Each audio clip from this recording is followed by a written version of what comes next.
Esta palestra ela faz parte de um conjunto de ações de mobilização contra a PEC 287, a contra-reforma da Previdência.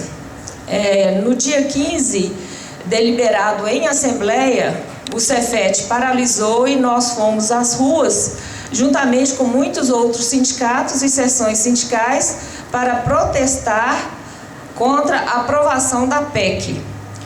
Foi uma marcha que contou com milhares de trabalhadores e em Belo Horizonte essa marcha ocorreu ocupando grande parte da Avenida Amazonas, desde o seu início próximo à Praça da Estação até a Praça Raul Soares. Então foi uma marcha com milhares de belo-horizontinos participando e também pessoas do interior.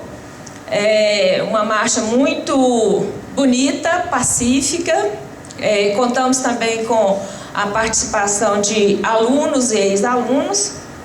Entretanto, apesar da marcha ter sido volumosa e com intensa participação popular, o governo parece desconhecer as nossas manifestações e desconhecer os desejos e o poder que emana do povo. E aprovou no dia 22, quarta-feira, o projeto que estava engavetado desde a época do Fernando Henrique Cardoso, há 19 anos, sobre as terceirizações.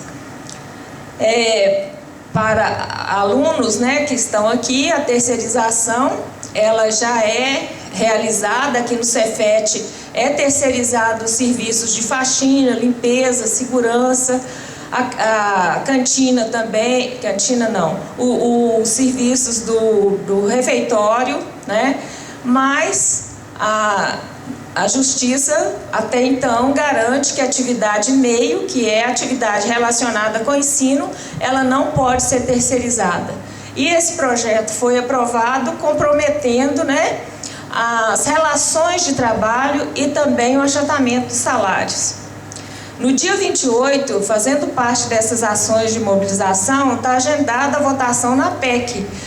Está agendada a votação da PEC, a contra-reforma da Previdência, no Congresso. E já foi deliberado pelas assembleias que ocorreram nos dias 7 e 14 de março, nos Cefetes dos interiores também, E nós, professores, vamos às ruas novamente e convidamos a todos vocês para se juntarem a nós. Então, essa palestra, como eu disse, vai contar com a presença do Leandro Madureira. O Leandro Madureira, ele vai falar para a gente sobre os impactos negativos da PEC, da contra-reforma da Previdência. Ele é advogado especialista em Direito Previdenciário e membro da Assessoria Jurídica Nacional do Andes, SN. E também membro da Comissão de Seguridade Social da Ordem dos Advogados do Brasil, seccional do Distrito Federal. Advogado sócio de Roberto Caldas, Mário Menezes e advogados, com atuação na área previdenciária. Atualmente é subcoordenador do Direito Previdenciário da Unidade de Brasília. Esta palestra, ela vai durar mais ou menos 50 minutos e após abriremos para discussão. Nós solicitamos aos convidados que são externos ao Cefet-MG que, quando forem assinar a lista, coloquem, por favor, o seu contato, telefone e e-mail, para que a gente possa aumentar as informações e contar com a colaboração de vocês no sentido de manifestarem também contra essa contra-reforma. O Bené, que também é do Sindicefet, ele vai me auxiliar a fazer as inscrições das pessoas que irão falar, que querem fala, depois da palestra do Leandro Madureira. Então, Leandro, agora é com você.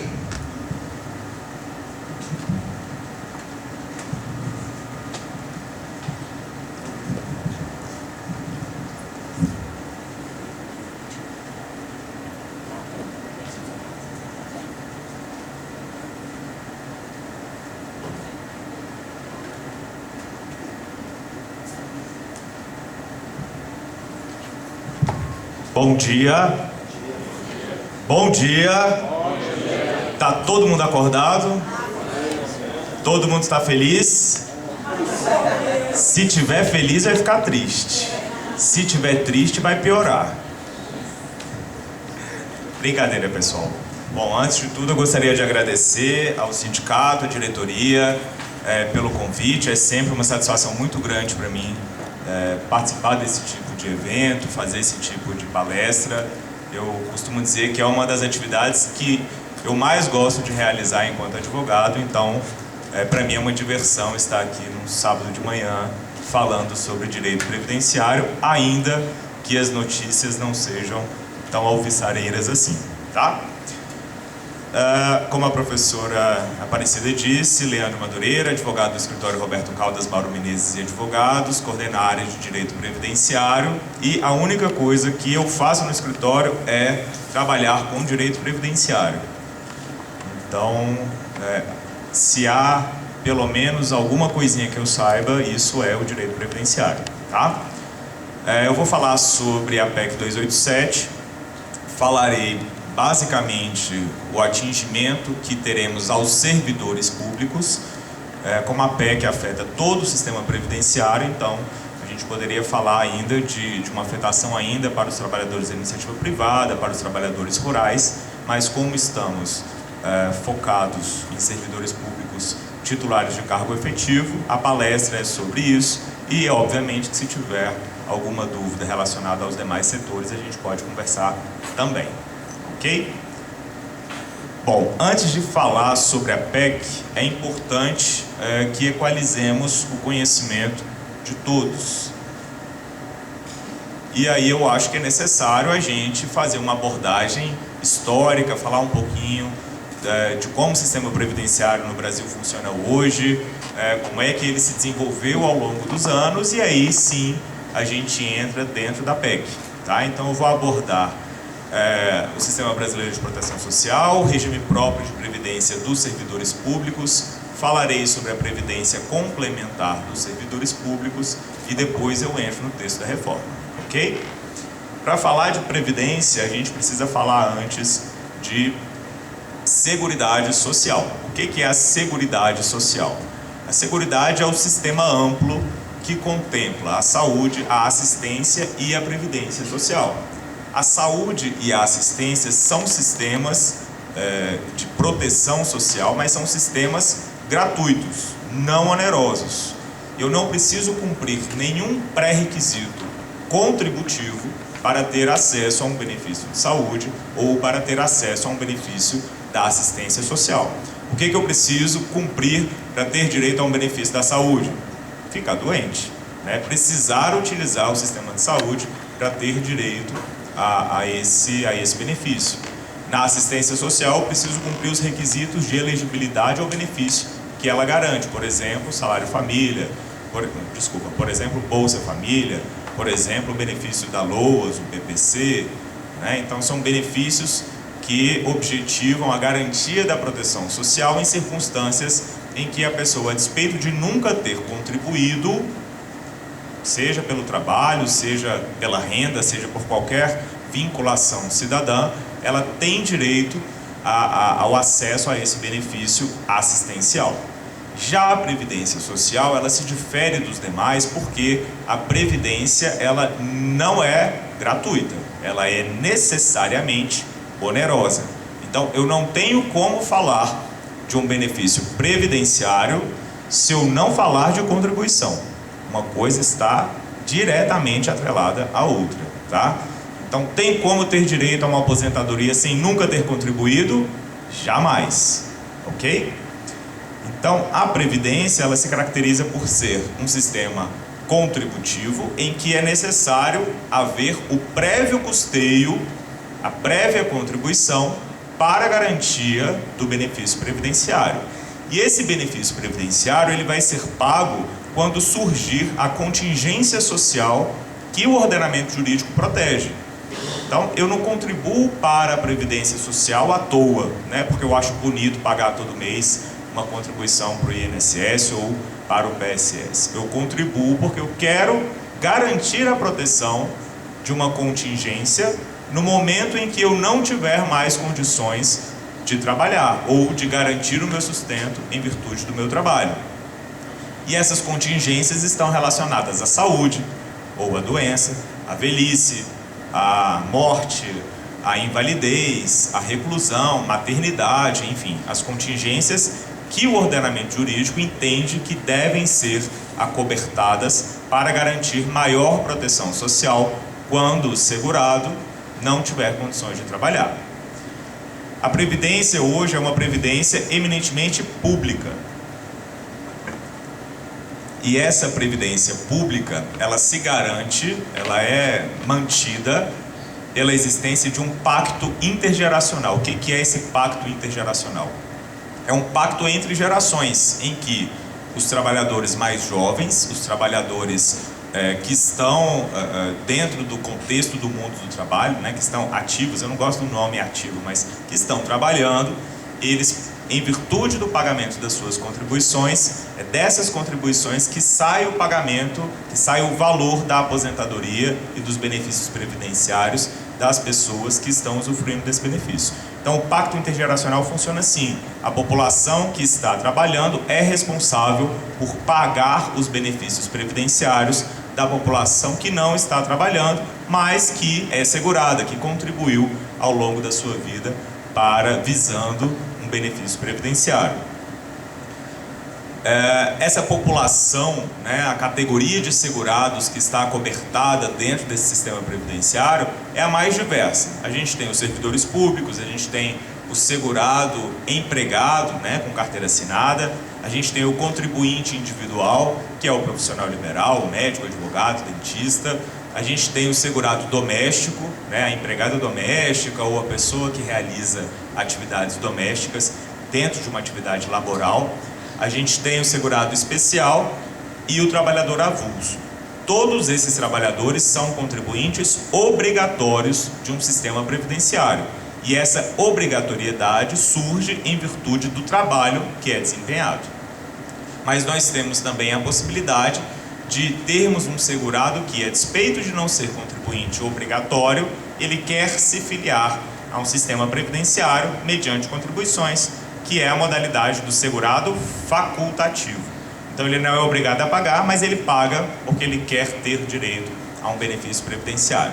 Isso era muito comum antigamente, né, que o pai começava a pagar a previdência e o INSS para o filho desde os 14 anos, ainda que ele não trabalhasse, e essas contribuições podem ser contabilizadas para efeitos de uma aposentadoria futura, ok?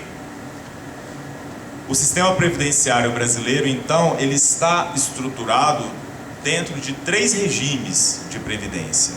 O primeiro regime é o regime geral de previdência social. Eu sei que a letra fica um pouquinho ruim de ler para quem está mais distante, mas essa apresentação ficará disponível, tá? Então não se preocupem. Então, o regime geral de previdência social é um regime público, ele é o regime que acoberta os trabalhadores da iniciativa privada e os servidores públicos que não são titulares de cargo efetivo. Então, o professor substituto, por exemplo, que é um professor que fez o concurso público, mas que não é detentor de cargo efetivo, ele está vinculado ao INSS, ao regime geral de previdência social. Dentro desse regime, nós teremos a existência de um piso mínimo de benefício, que é um salário mínimo, e um teto máximo, que é o teto do INSS, né, que é bem propagado aí, todo mundo já ouviu falar do teto do INSS, que hoje é de R$ 5.578. É muito dinheiro, né, que o INSS está pagando de teto de benefício. Como eu disse, então, ele é administrado pelo INSS e também, dentro de uma estrutura de previdência pública, nós vamos ter o regime próprio de previdência dos servidores públicos. Então, o servidor público, ele não está vinculado ao INSS, ele tem um regime de previdência que é dele, que é próprio. Ele somente estará vinculado ao INSS se ele for servidor temporário, ou professor substituto, no caso, para facilitar o exemplo, ou detentor de cargo em comissão exclusivamente, né? Esse servidor é servidor? É, mas ele ocupa um cargo temporário, portanto está vinculado ao INSS. O servidor ocupante de cargo efetivo faz parte do regime próprio de previdência e contempla servidores, então, estatutários, regidos dentro da esfera federal pela Lei 8.112 de 1990. Esse regime também é obrigatório, também é público e está em curso em todos os entes federativos, tanto na União, então os servidores da União, os servidores dos estados, os servidores do Distrito Federal e os servidores municipais. E aí a gente tem um asterisco nos servidores municipais. Por quê? Porque pode ser que o município, pela sua estrutura, pelo seu tamanho, não queira instituir um regime próprio de previdência para os seus servidores. É opcional para os municípios. Grande parte dos municípios tem regime próprio? Tem, mas não são todos. Aqueles que não possuírem regime próprio terão seus servidores vinculados ao INSS. Então, os servidores municipais, na inexistência de regime próprio dentro do município, poderão ser vinculados ao INSS. Essa é uma permissão da Constituição, ok? O regime próprio de previdência, ele tem um teto máximo também de pagamento de benefício, mas o teto máximo do regime próprio é com base na remuneração do ministro do Supremo, dentro das regras constitucionais que prevê que nenhum servidor público pode ganhar mais do que o ministro do Supremo Tribunal Federal, ok? E esse regime, ele é altamente influenciado e foi por diversas vezes modificado ao longo dos últimos anos pelas emendas constitucionais. Emenda constitucional de 1998, de 2003, de 2005 e, mais recentemente, com a instituição da Previdência Complementar. Além desses dois regimes, que são regimes, portanto, públicos e obrigatórios, nós temos também a existência de um regime privado, que é o regime de previdência complementar. O regime privado, o regime de previdência complementar, ele não é obrigatório, ele é facultativo. Portanto, eu só faço parte da previdência complementar se eu quiser. Ok? E ele tem uma natureza contratual, ele funciona de fato como a contratação de um seguro, como a contratação de uma previdência. O regime de previdência complementar, ele funciona sob duas modalidades. A gente tem a previdência aberta, que é a previdência oferecida pelos bancos, né? Todo mundo que tem conta no Banco do Brasil, alguma vez na vida o gerente já ligou, falando, vem para Brasilprev, que aqui é maravilhoso, as taxas são ótimas, vem contratar um plano de previdência do Banco do Brasil.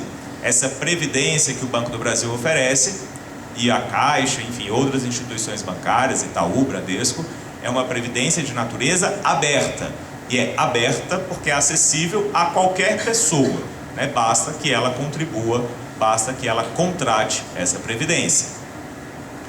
Mas temos também a previdência fechada, e essa previdência fechada recebe esse nome porque ela é fechada para determinado grupo de pessoas. Que grupo de pessoas é esse?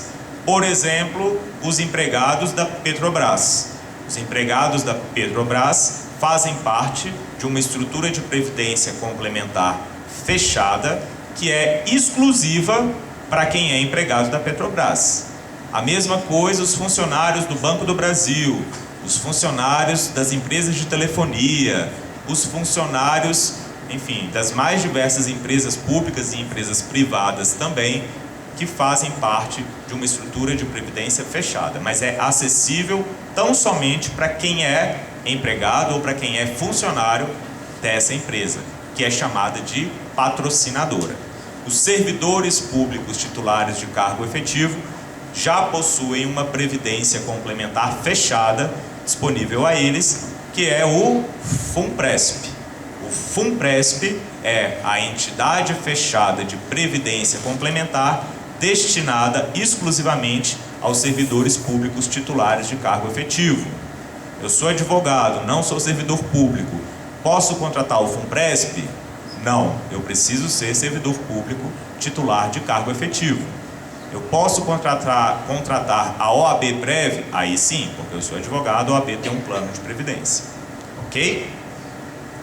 essas entidades, a entidade aberta e a entidade fechada, serão fiscalizadas pelo poder público, sendo que as entidades abertas são fiscalizadas pela SUSEP e as entidades fechadas são fiscalizadas pela Previc, que é a Superintendência Nacional de Previdência Complementar. Bom, então vamos ao que mais importa por enquanto, que é o regime próprio de previdência dos servidores públicos. O regime próprio de previdência dos servidores públicos, como eu disse, ele passou por diversas modificações ao longo dos anos. E por que ele passou por tanta modificação? Porque por mais de 100 anos, a previdência dos servidores públicos foi vista como uma espécie de premiação. Por que premiação? Porque o valor que o servidor público pagava de imposto ou de contribuição não era destinado a financiar a sua aposentadoria. Não tinha esse caráter contributivo para gerar uma aposentadoria no futuro. Era tão somente um desconto que era feito na sua remuneração e esse desconto não era alocado dentro de uma estrutura previdenciária. Mas se garantia que a esse servidor público, a todos os servidores públicos, que ele poderia, quando completasse os requisitos de elegibilidade a um benefício previdenciário, que ele poderia deixar de exercer a sua atividade profissional e continuar recebendo o mesmo valor que ele recebia de remuneração. Então, por essa característica de concessão, de manutenção da capacidade financeira desse servidor público, independentemente de haver um sistema previdenciário contributivo, a previdência do servidor público foi encarada por muitos anos como uma espécie de premiação. Em 1988 a gente tem a Constituição Federal e aí temos a consolidação dos direitos sociais. E a previdência dos servidores públicos ela se torna de fato contributiva para efeitos de um sistema previdenciário somente em 1998, que foi ontem. Acho que quase todo mundo aqui já era nascido em 1998.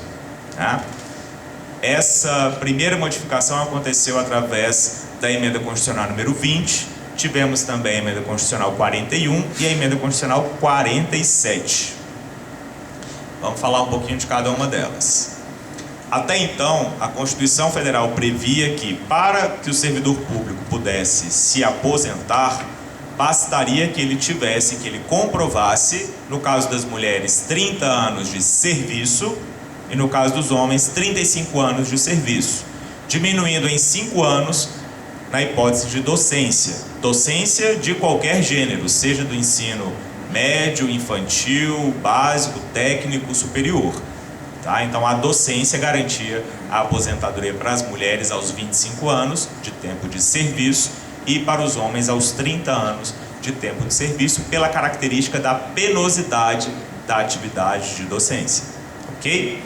Em 1998 a gente tem a primeira grande reforma previdenciária e, além de termos a modificação do nome de tempo de serviço para tempo de contribuição, o servidor público precisaria ter também a assunção a critérios de idade mínima para poder se aposentar.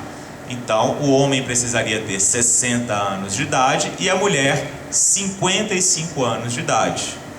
Então, posso me aposentar com 35 anos de contribuição e 50 de idade no caso dos homens? Não, tem que ter 60.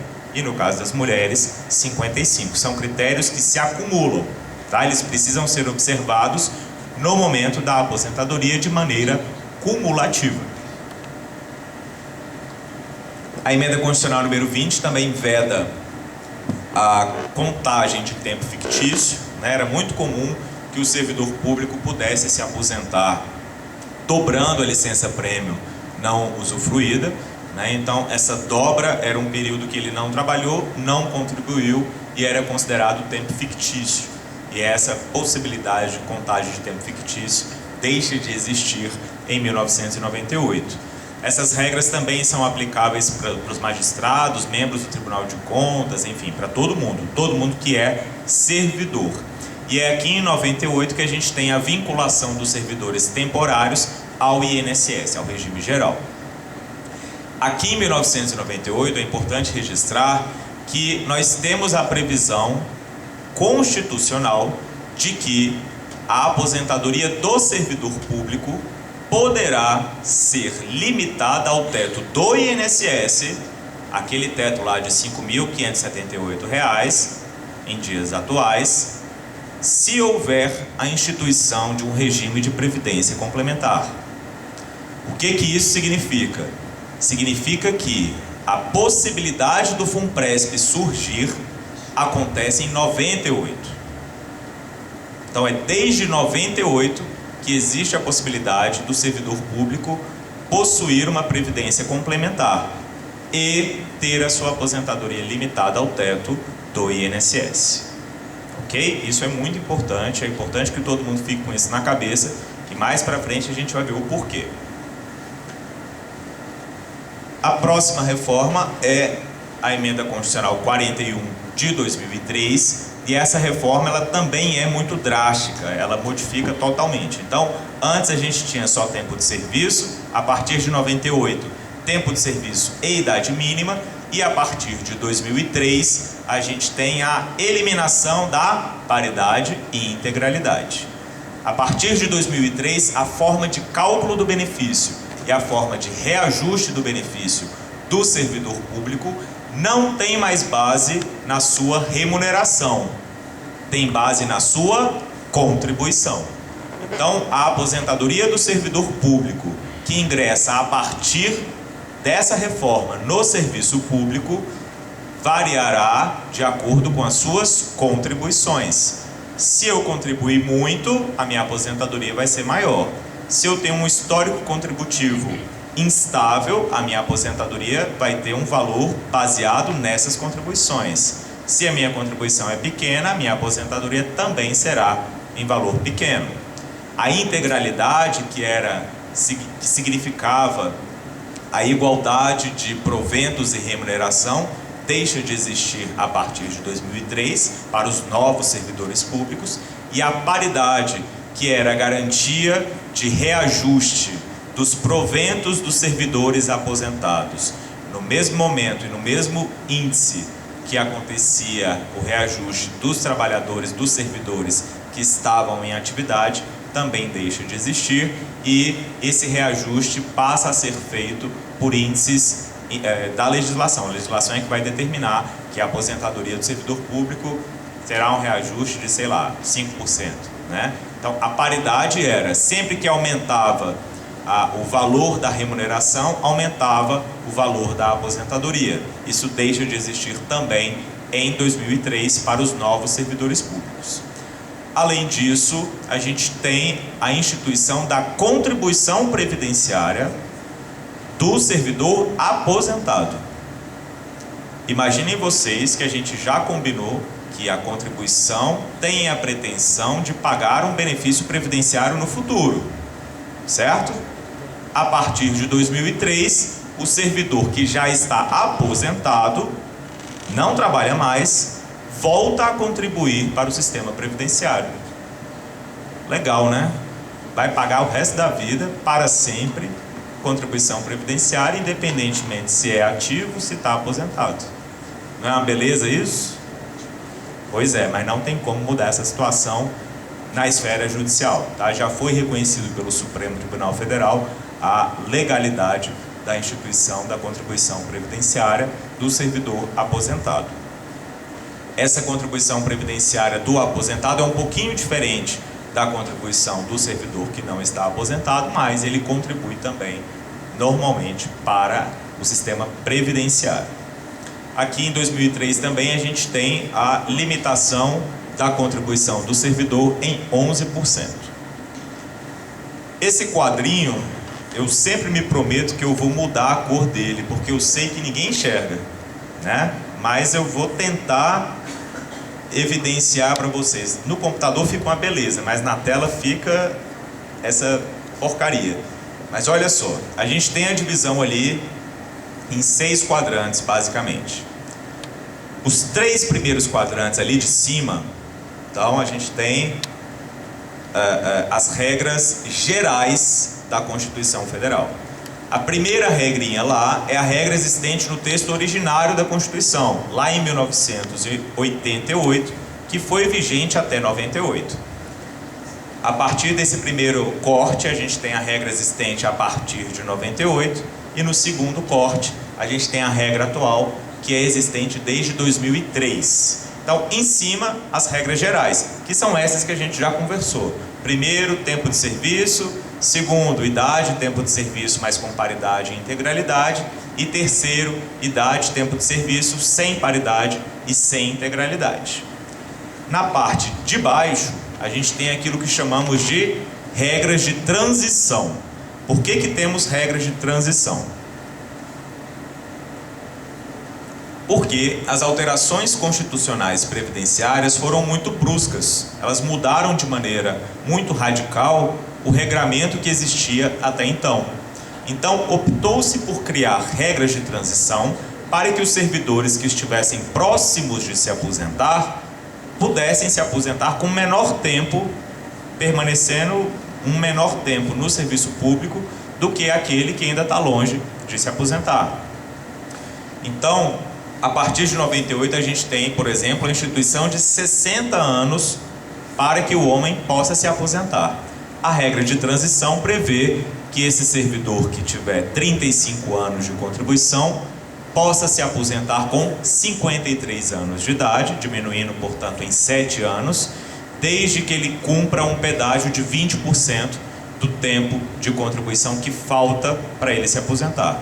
Então significa que ele pode se aposentar um pouquinho antes, não precisa trabalhar até os 60. Da mesma maneira, nesse último quadrante aqui, nós temos as regras de transição advindas da Emenda Constitucional 41 de 2003, que são duas.